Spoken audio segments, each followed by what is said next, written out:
Hello friends, myself Dr. Kushal Suthar, working as consultant orthopedic and spine surgeon. આપણે ઘણી બધી વખત એવું સાંભળ્યું હોય છે કે પેશન્ટ્સને ગાદીમાં સોજો, ઘસારો અથવા તો ગાદી ફાટી જવાની તકલીફ છે. આ ગાદી એટલે કે વર્ટેબ્રલ ડિસ્ક એ શું છે, તેના સ્ટ્રક્ચર અને ફંક્શન વિશે આપણે ડિટેલમાં વાત કરીશું. નોર્મલી આપણા બોડીમાં 23 વર્ટેબ્રલ ડિસ્ક એટલે કે ગાદી આવેલી હોય છે.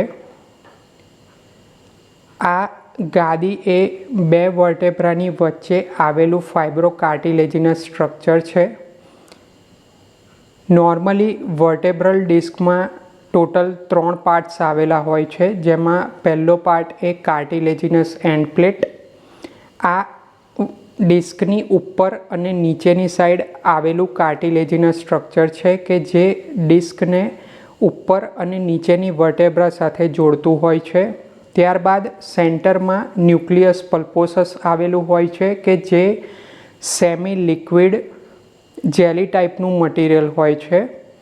ત્યારબાદ તેની પેરિફરીમાં એન્યુલસ ફાઇબ્રોસસ નામનું ફાઇબ્રસ થિક સ્ટ્રક્ચર આવેલું હોય છે. નોર્મલી આપણને થતા બેક પેઇનમાં મોસ્ટ કોમન રીઝન એ આ એન્યુલસ ફાઇબ્રોસસમાં નુકસાન થવાના કારણે અથવા તો તેમાં ડિજનરેશન થવાના કારણે થતું હોય છે.